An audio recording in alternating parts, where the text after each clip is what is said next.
Handicapper Steve here, handicapping the racing from Sandown Park here on Wednesday to September the 20th, 2017. I'll look at the fourth race to 305 from Sandown, but before I get on to that, remember to please follow me on Twitter at HorseRacingKid5 for more selections for race courses around the world. So let's get on to it. Today's fourth race to 305 from Sandown, which is the Racehorse Sanctuary, can't speak today, pardon me, it is 3 o'clock in the morning here in the United States, but it's the Racehorse Sanctuary Fortune Stakes. It's a listed stakes here for Class 1 horses, going for a purse of $45,000. It's for 3-year-olds and upwards. Never won a Group 1 or Group 2 race. Field of 10 horses going the 1,600-meter trip or 1 mile on the turf course. My top pick in this one, I love the number 9 horse, Larchmont Lad, in the spot.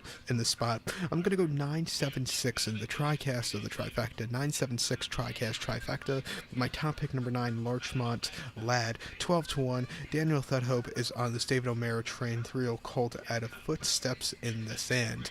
Most recently, his horse had to start on the 12th of August at Haydock, yielding ground a mile 5/16 in the Group 3 Betfred Road of Lancaster Stakes.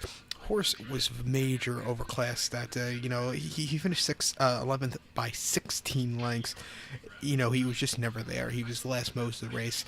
It was just tougher competition for him. Stepping down to this listed stakes, getting the mile, I think he'll run a 160 of a race, or a 360, whatever. He's going to run such a better race. But, before that, he was running pretty, he's running okay.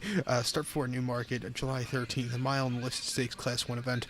Horse finished 4th by 6.5 lengths. He didn't show up that day. Was way out of it in the final stretch run. Maybe he didn't like the July course that day. And then Newmarket, the 20th of May on the Rolling Mile, 7 furlongs in the listed stakes. Horse finished second by a head. Pat Dobbs rode a terrific race on this horse. He quickened up nicely, just missed, but it wasn't a half bad run. And then he finished 9th in the 2,000 guineas at Newmarket.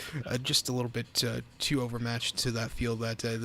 Churchill, Barney Roy, they all ran hell of races since, and it just wasn't his day to win. And then he ran the Craven Stakes in Newmarket in mid-April. He finished 5th, a little bit too overpowered, but he did win the Tattersall's Stakes at Newmarket last fall very nicely by 3/4 length. I think here today he'll run a big one, so watch out for him. So to recap my bets for the fourth, the 305 from Sandown, it's the Fortune Stakes. Gonna go with the 9 horse Larchmont Lad. I'm gonna go 976 in the TriCast of the trifecta. So good luck to all, and please follow me on Twitter at HorseRacingKid5. Good luck, everybody.